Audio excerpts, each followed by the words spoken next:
And we're back. Hello, everyone, and welcome back to Roll School. My name is Nathaniel. I'm one of the hosts here at the channel. I am joined by my lovely co-host off screen, but she is taking a nap. So I'm going to try not to be too loud, but nonetheless, we got to get videos out, right? When you're dedicated to getting a video out every single day, you got to put in the work, put in the hours. Here we are. So we are making a video nonetheless. So hello, everyone. Welcome to Roll School. My name's Nathaniel. I am one of the hosts.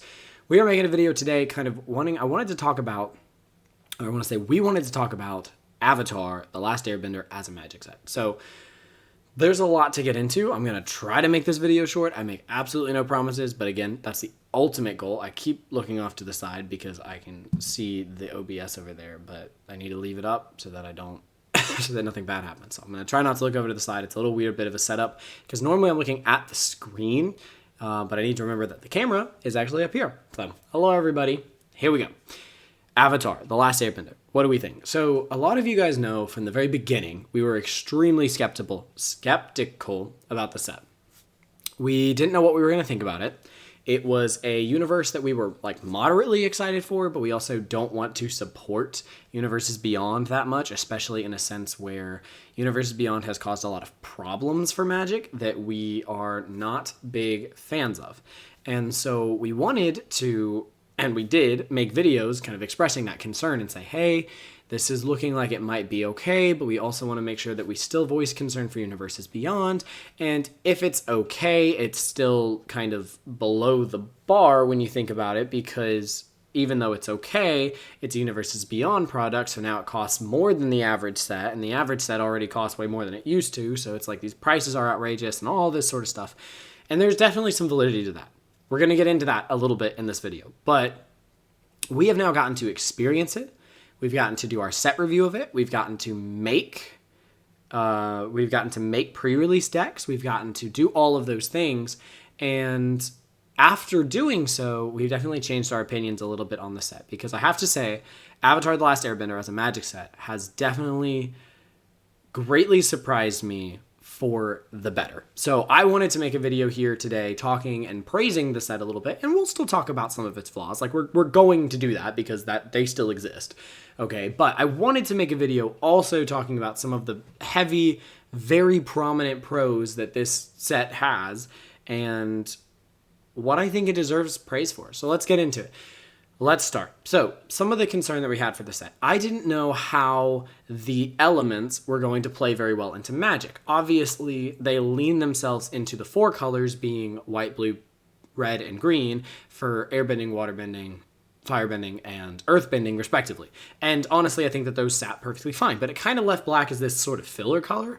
And I think black actually found its home really well in the set as being that supportive color, but also being very powerful in having the most prominent pieces of removal, having some pretty powerful bombs, and also just being able to support the different colors in a lot of ways. Like black is very much able to go wide and support the waterbending archetype. A lot of the cards in black have firebending, so that helps the firebending archetype.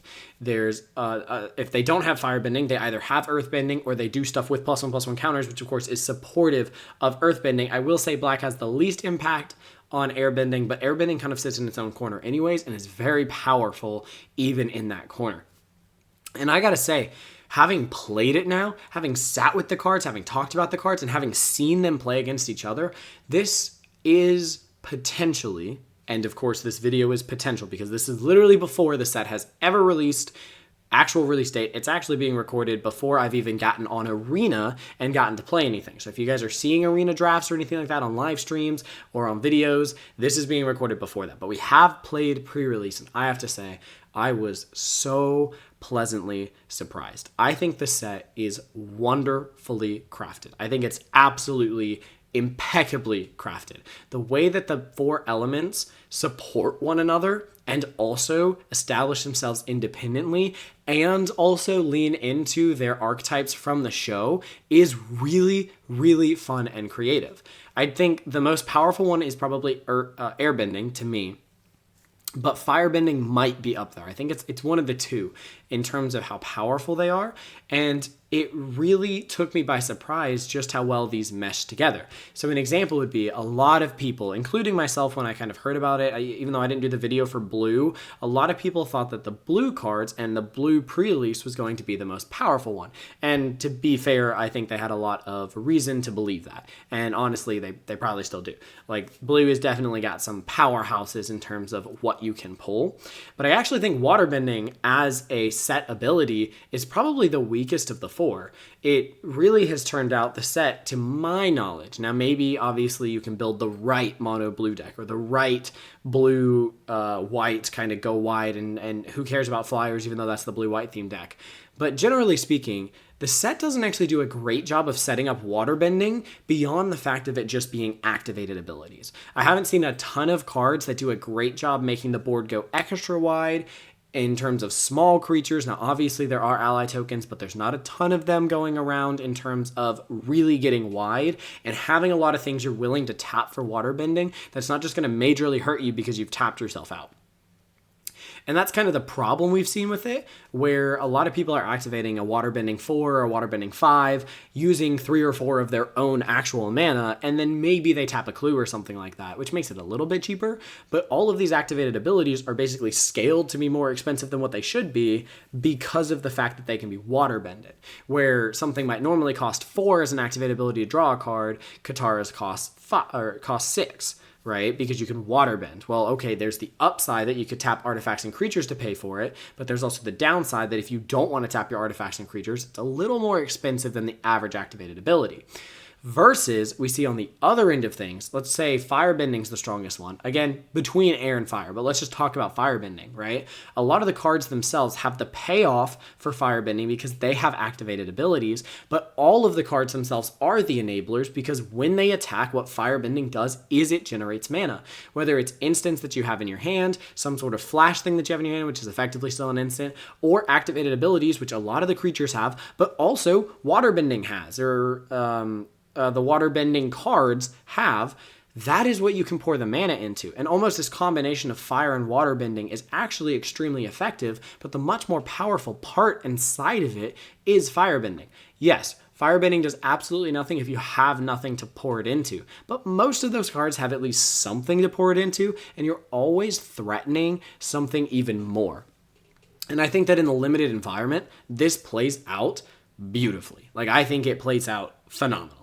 And I gotta say, like I said, I was surprised. I went into the set a little bit skeptical. I went into the set a fan of Avatar, but definitely not like a diehard fan. I've watched the show once. I think it was pretty good. I think that it was very mature for a kid's show, and I definitely love that aspect. I see why a lot of adults still view it as one of their favorite TV shows and have extremely fond memories of what a kid's show could be versus a whole nother video, but the kind of slop that they kind of put out for kids these days.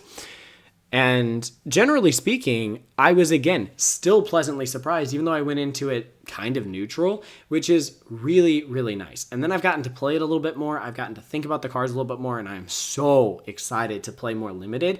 I'm definitely not in a place, because I just haven't played enough, to call this, the best designed format I've gotten to play. But I have to say, it is definitely the format I am the most excited to play. There is no format that has weaved the archetypes and the set specific abilities so well together in early experience to me that has excited me to play as much as I have now.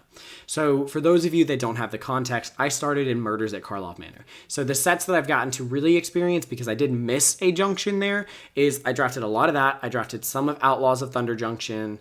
I missed Modern Horizons 3 pretty much. I missed Bloomburrow pretty much. I came in maybe a little bit with Dustborn, but pretty much missed that. Got some Foundations, and I've gotten to play mostly everything since then, even if it's been in very small quantities. And I'll say, I enjoyed Dragons of Tarkir, or Tarkir Dragonstorm. Dragons of Tarkir was an old set, but Tarkir Dragonstorm, that one was pretty good. But ultimately, nothing has really dug deep and reignited that excitement that I've seen in draft for just how beautifully archetypes and abilities can tie into one another, and you can really seamlessly build into, or I should say skillfully build into, because it's not seamless, but you could do it skillfully, build into very synergistic decks. And I'm really, really pleased. I'm super excited to continue to learn what this format has to offer and watch how it can blend all of these elements together, pun intended. But anyways, so for those of you that don't know, the earthbending, which would have been the weakest ability by far if they didn't let you get the land back, now says, or does say, whenever that creature dies or is exiled, the land gets returned to you. But that opens up a lot of potential abilities in, say, the sacrifice deck. You can make a 1/1 with earthbending and then sacrifice that creature because it's a creature. You don't lose your land, and you get the benefit of whatever it was that you were sacking. So for example, there's I think I'm going to say it's a 5-drop, but it might be a 6-drop, that attacks, sack a creature, draw a card, put a +1/+1 counter on it. Well, you can sacrifice your earthbended 1/1 land. You don't even lose the land. You just lose the 1/1 that was on the land. And it usually doesn't cost you a ton to get those low-end earthbends. Now, obviously, you don't want to sacrifice your 4/4 earthbended land, but if you need to in a pinch, you definitely can. And then earthbending itself is already kind of, I don't want to say super strong, but gets an edge because a lot of the removal in the set is built around having a tougher time removing earthbended lands. So it might say airbend target non-land permanent or destroy target creature without counters on it. And that's not going to be able to remove a earthbended land. So now, while earthbend might be weaker than generally just making a creature of the size, because then you would get to keep the land and have the creature, you end up in this situation where it kind of edges out a benefit because the set is built around it to where those creatures are a little more effective because they're lands. And then on top of that, earthbending can stack. So you can take earthbend 2, earthbend 2, earthbend 2, and make a 6/6. Whereas if earthbend just made its own creature, you definitely would not be able to stack those creatures, or they would have to come up with some really complicated mechanic to where you could. And I think the way they did it is very genius. It plays even more into strategy when you start thinking about being able to sacrifice the earthbended lands. And then on top of that, they added the dual color lands that you can sacrifice to draw a card. But if that dual color land is earthbended, then you're going to get that land back. So you can sack it again to draw a card. If you're able to earthbend it again, you can just completely repeat this cycle over and over again. It allowed them to build extremely set specific cards such as lands with vigilance on it, which is awesome. Rumble Arena might be one of my favorite cards in the set just because it is so clearly built for this cool strategy. But then on the flip side of that, you now have airbending, which is basically the opposite, right? Because airbending effectively never works on lands. You're never able to stop earthbending with airbending, which is so flavorful when you think about the show and the strength of the earth versus the kind of wispiness of air. Like, obviously, it's not going to do a whole lot against earthbending, but it's got a lot of practicality in other aspects. Like, how are you going to catch a flyer? Well, obviously, none of the earthbended creatures end up with reach. So it's all very flavorful, but it also plays extremely mechanically well because now airbending, sorry, I'm getting them a little confused. Airbending is extremely powerful, but when it goes up against earthbending, it falls a little flat because you might want to be removing the 9/9 Rumble Arena, and it's not going to let you because that is a land, and it is a land permanent, which is very, very fun, right? Because obviously blue-white flyers in this format with not a ton of reach is extremely dangerous. You can build a blue-white flyers deck and do very, very well. But at the same time, you can actually get overran pretty quickly by a earth-bending deck purely because none of your removals really going to work on a lot of the creatures. So it's a super synergistic set. And then when you think about airbending, it's kind of like a bounce effect, but the opponent gets to recast it for 2. So you kind of lose the big bounce effect incentive of they're going to play a 6-drop, I'm going to bounce it, and then their whole next turn has to be playing the 6-drop again. So I've effectively kind of gained a turn on them. Well, now they can play that 6-drop again for 2 mana. Downside, right? But that also plays into the upside of airbending where you use it more on your own stuff. You use it even more as like a blink effect because now you can play something very expensive with a big ETB trigger or a big enters effect and then airbend it to repeat that trigger for significantly cheaper mana. And we can see this on a lot of like the sagas or the saga creatures or some of the artifacts that enter. Like there's the Black Fire Nation drill that can be removal and then airbend for another cheap removal opportunity. And of course, all of this is very beautifully blended with the timing of the game, where you can airbend something like the Fire Nation drill to get extra value out of it. But if you time it well while they're trying to remove it with, say, destroy target artifact or something like that, you have now extra gotten value. You are value city right now because you have made them waste their card of removal. You still have your permanent, at least in hand. You then get to cast it again for extra cheap and get value on the extra. Enters the battlefield value, which is just super powerful. But there's also the flip side of it, where the timing of the opponent can then wait for you to airbend to try to get that value if they suspect that's something you're planning to do. With that trigger on the stack, remove your piece, and now they've foiled your plan. And so it's sort of a war of the elements here that we're seeing from the show, where it's all about patience and timing and, fighting wisely, which is, I haven't seen the show in a long time, but I know that when you think about the best way to bend, whether it's water, earth, air, or fire, it is, of course, with connection to the element and faith and timing and all of that stuff, right? So you want to be able to, do it as effectively as possible, because effective bending is better than just a lot of bending.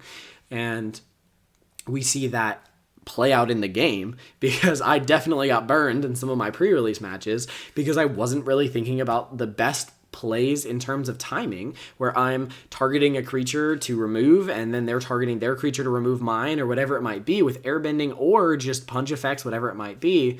And I'm getting majorly burned, no pun intended, because it wasn't even a red deck, but I'm getting majorly burned all because my opponent is doing significantly better with their timing and strategy. And this format really allows for that, and allows for it often, because even the cards that you wouldn't typically think about have a lot of interaction now have a lot of interaction because of airbending or instant speed earthbending, or the fact that even if you earthbend at sorcery speed, the creatures have haste. So there's a ton of creatures with haste in the format you need to consider that aren't easy to remove, because again, all of the airbending isn't going to remove them.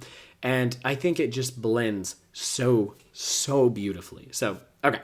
Praise segment over. I'm absolutely stoked to play more limited. I'll have to get back to you guys about how I feel about draft. If you want to check out any of the draft or sealed or any sort of that videos that we do on the channel, please check them out. I want to get better. We made that series called Road to Mythic because my whole goal is to try to get to Mythic rank in limited. I'm super excited. We've got a ton of resources, and I am in love with this set right now. So I have a feeling it's going to be a ton of fun. But let's take a quick moment to talk about a few things that I don't love about the set. So one of them is waterbending, because I do think it fell a little bit flat. I mentioned this earlier, so I'll cover this pretty briefly, but I do think that waterbending wasn't given the support it needs to be much more valuable than just relatively expensive activated abilities, which, yes, we're seeing more of than usual because this set has waterbending, but at the same time, we're not seeing them be insanely powerful or, again, anything much more than, if this game goes to the late game, this could be useful as a mana sink. But now you're having to choose between them all, and there's not a ton of enabling. So I really would have loved to see more cards that generate a go wide board, some more tokens, some more artifacts, that sort of thing. I mean, obviously those are token artifacts typically, but some more tokens, some more artifacts, maybe some more just cheap plays that are wide, or even expensive plays that play wide. Something along the lines of, there's of course the Mythic that is X and 2 white, create that many 1/1 creature tokens, and then all creatures you control get +1/+1, get a +1/+1 counter on them, so it's really make like that many 2/2s, but it even plays better into like green or black synergies with +1/+1 counters. Obviously that card is stupid broken, because it's basically however much mana you put into it -2, make that many 2/2s plus extra value if you have other creatures, which is just insane, right? Like 6 mana make 4 2/2s and buff anything you have is just wild. But I would have loved to have seen more 4 or 5 drop cards, kind of like Fire Nation attacks, where it just makes multiple bodies, right? Like I would have really loved to see a 4 drop that makes, 3 1/2s or something like that, or even a 4 drop that just makes 4 ally tokens, where you're seeing the equivalent of like a hop to it effect, if you know that from Bloomberg, where you're just going wide, you're just making a bunch of 1/1s. And I think that would have really helped with the waterbending. And if you make them allies, even better for the ally deck. I think that card would have been really powerful. Now, obviously, with earthbending not having a ton of trample, or at least having a harder time to enable trample, you are then inherently making white and blue more powerful, and white I think is already powerful enough, but I do think blue actually could use the buff outside of some very staple commons and some very staple like mythics and rares, obviously. So a little bit of a hesitation on waterbending. I'm a little bit disappointed. I think it is definitely the weakest of the pack, and I would have loved to see it just get a little bit more support. And I think we would have seen a much bigger balance of the 4, which would have been super duper cool. But again, I still think that they've meshed them nearly perfectly, and I'm super duper excited to play more. All right, on to my biggest hesitation with pre-release specifically. So this could be its own separate video, but I'm just going to get into it here because I don't know when we would make that video. So I want to talk about for a second about seeded packs and themed pre-releases. I think they are ridiculous. I think they're absolutely ridiculous. So what happened at our local game store is that you did not get to choose. You got a random pack, which obviously frustrated a lot of people because people thought, hey, there's a good chance we might get to choose them. I want to be able to play the nation that I prefer. But the problem with that, in my opinion, is that when you do that, there is inherently one that more people are going after, or the tryhards in the game are saying, this is the significantly better tribe, so you're going to want to pick this. You can think in Tarkir Dragonstorm, I built what I thought was a pretty fun deck, but the issue, I had a great time, but the issue was I ended up in Abzan, that's the pack that I was provided, and it was widely accepted that that was the worst one. You didn't want to have Abzan. Well, I went to the pre-release and said, look, this was back in Tuscaloosa, and there we did get to pick. I said, hey, I don't care what I get. I'm here for the vibes. I'm okay with the challenge. If it's technically the worst one, I would love to see what it can do. I want to feel its archetype. And I ended up with Abzan, but I ended up doing pretty good. I really enjoyed the deck that I was able to build. I don't think I built Abzan, but I had some pretty good colors from Abzan in the deck I ended up playing, which was kind of like a green, red, and black combo. But regardless, it was still pretty fun. I think. I don't know. It's been a while. But anyways, I think that when you do themed pre-release packs, you create an issue where there is going to be a sought-after pack, or maybe 1 or 2 sought-after packs, and then 1 or 2 feel-bad packs for people that care. And then on top of that, you're going to have people that are enthusiasts and think and they're evaluating in terms of power of the cards. Then you're going to have people that are there on theme. And if you don't get to choose, you're also going to have feel-good packs and feel-bad packs. Even if I know nothing about Magic, if my favorite avatar character is Katara and the sought-after pre-release pack is blue, I am fighting the tryhards of the game that don't care about Katara to get that pack. Similarly, if my least favorite is Azula, but Azula is what's mostly available because they're fighting for all of these other packs, now I just kind of have to either suck it up or I have to join in for the fight. So you can see it from both perspectives. Now, there is somebody out there whose favorite character is Azula and they're happy days, but also now they have a limited chance in the pre-release or whatever event it is they're playing because they're playing the weaker cards. If it's a well-drafted, or I should say a well-designed format, then the cards really shouldn't be that much weaker. But at the end of the day, every format's going to have what is generally the stronger color. A lot of people thought that was blue going in. I know some people, including myself, have changed their opinions on that. But I still think blue's pretty powerful. And like I said, it's where you can find arguably the best bombs. I mean, there are some great bombs in all of the colors, but it is definitely where you can find some of the best bombs. And I get it. I get why people really want to play that color, but at the same time, I feel like it creates a contention at an event that is supposed to be about community. Well, we don't want contention at an event that's supposed to be about community. So I think it goes against the nature and the environment of pre-release. And then on top of that, you do have the argument on the other side where people say, okay, yes, there's obviously going to be contention. There's going to be a bit of a drive for a certain pack. There's going to be a lack of drive for other packs. But a level of seededness is going to allow in deck building. And I do love that. So I was talking to somebody at pre-release and they were telling me I'm a huge fan of seeded packs. I'm a huge fan of helping the new gamer have some guidance in building their deck and allowing for the enthusiast to have a greater chance of building with strategy, looking at cards beforehand, studying up, and building something significantly synergistic. Yes. Now, no names being stated here, but that person also addressed the owners of the store with how disappointed they were in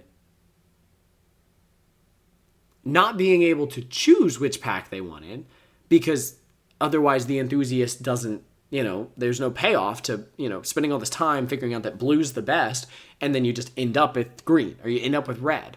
So there was some, hey, that's not okay. I should be able to choose, which of course is an opinion they're allowed to have, but they ended up getting the pack that they wanted out of the game store, not wanting this to be an issue, which is fair. I understand from the owner of the game store's perspective of going, well, the customer is always right. There's no reason to frustrate this guy. It's one person, etc. But again, that's contention. I don't really want around pre-release where it's like, okay, well, you're fighting for what you want. And if that guy fights for what he wants, okay, that's 2 out of 60 people. But if enough people are hearing about that and 60 people are now getting frustrated, like, yes, I do think there's a balance, right? Sure. After packs were out and they were completely random, before packs were open, if you wanted to trade with someone and you could get that person to agree, great. 2 consenting people saying, hey, I want your pack, you want my pack, let's swap these things. We didn't open them at all. I'm here for it. I watched it happen. I encouraged it to happen, again, so that people can play what they want. But at the end of the day, there's also going to be that person that really wants blue because it's super powerful and they're just harassing the person that managed to get blue randomly until they go, oh, okay, dude, I just don't want an issue. Here, have it. And I'll take whichever one you had. That's not okay. And it's going to encourage an environment like that. So I think there is actually a best of both worlds. I think there is something that you can do that they should try. And I want to see if they're willing to try this. I think they should seed packs. But you should find out once you open your pre-release which one you got. So this forces everybody to be random. And yes, I get it. This does not allow you to look beforehand, say blue is the best color and I want blue. But it still allows you to look beforehand, know that there are strengths to every color and there are weaknesses to every color. And no matter what color you open up, you already know the strengths of that color and can immediately start looking for those things to build in that synergy. And this allows for somebody else to go, oh, great, okay, I'm white themed, so I'm going to try to build into this white theme. And it could even give you a little blurb about what white likes to do in this format. I think that would be a better way to do it because at the end of the day, I'm not against the fact that it's seeded.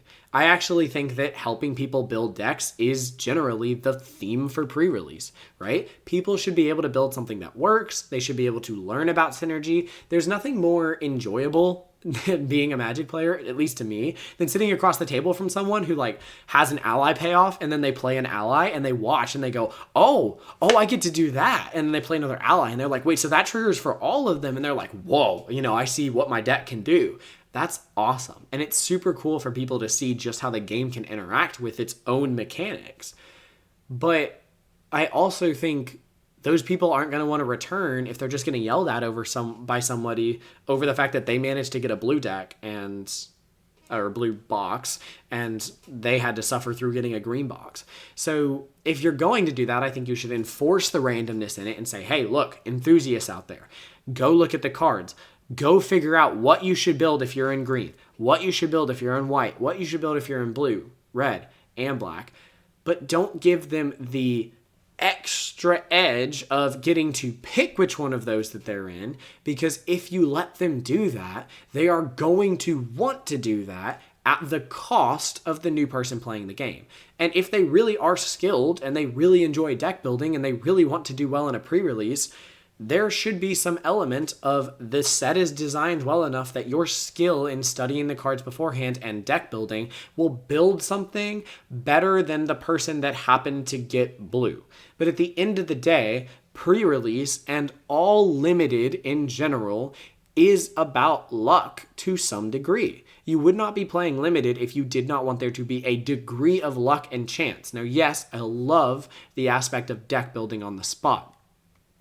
But unless you play a deck building game where everybody has access to the same pool of cards, and of course that's just constructed in Magic, you are going to inherently introduce an element of luck. The person that opens 5 mythics and 5 rares in their 6 packs is probably going to build a relatively stronger in terms of just bomb power of deck than your deck that happens to only have 1 rare in it because out of all 6 packs, you managed to only open 6, which is really unlucky.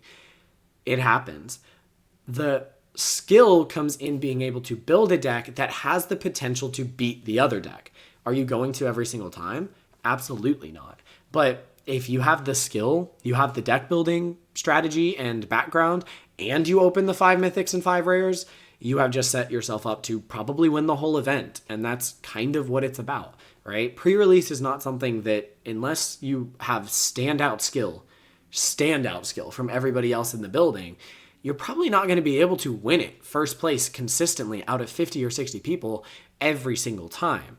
But making that a little bit more likely because you're able to choose which color you want at the cost of the middleman or even just the new man, the person that's really never played the game before, goes against the idea of pre-release. So let's seed the packs. Let's give them some theme to build around. But let's make it random and let's make it private information until you open your pre-release box. And then, bam, as soon as you open it up and realize that you're building in black, now you're the enthusiast. You know exactly what type of cards to look for. You know what strategy you should be playing in. And you know what theme you should be looking in your other 4 colors to figure out which one's strongest. Okay, I'm in black. So are my white cards stronger and I want to do sacrifice? Are my green cards stronger and I want to do like land and earth bending? Are my red cards stronger where I want to just kind of ramp and do... Wait, I was in black, sorry. Black-red. What is black-red in this format? I'd have to look back at it. I don't know. Probably some sort of like firebending removal league thing. And what's my last color? I said black, white, black, green, black, red. So black and blue, am I in a draw 2 style clue late game deck? Okay.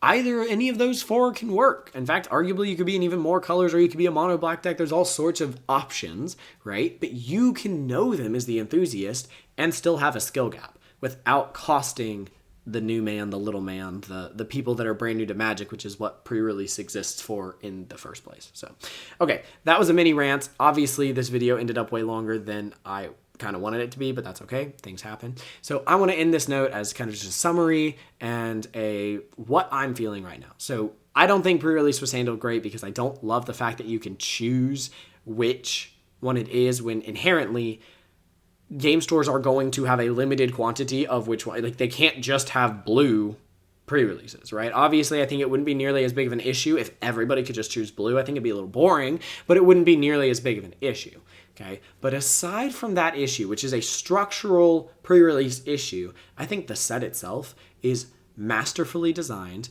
It beautifully interweaves the different mechanics and the set-specific mechanics, which I think was a absolute must-do when it comes to Avatar.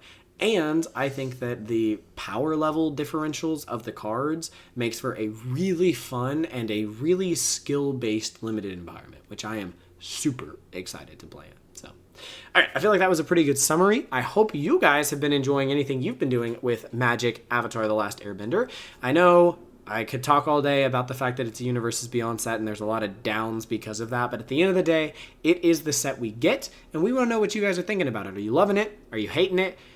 Why are you loving it or hating it? We'd love to hear from you down in the comments below. If you guys enjoyed the video, make sure you hit that like button. Absolutely punch it in the face, okay, so that it knows how serious you were. And if you have not subscribed to the channel, you could subscribe. We would love and appreciate it so much. And We are a small channel here. We do our best. I know that these are kind of like unscripted, not the best edited videos, but I promise you we are trying, and we appreciate each and every one of you that have subscribed so much. We are just shy of 300 at the time of recording this, and that is a number we didn't even think we would hit anytime soon. Our goal for the end of the year was 250. You guys blew that out of the ballpark. Our end of the goal year now is 300, and it looks like we'll probably be hitting that even before the end of the year hits. So thank you guys for being so awesome. Let us know what you're thinking of Avatar: The Last Airbender, and we'll see you guys whenever comes next. Until next time, may those rolls be ever in your favor. We'll see you guys next time. Peace out. Bye, y'all.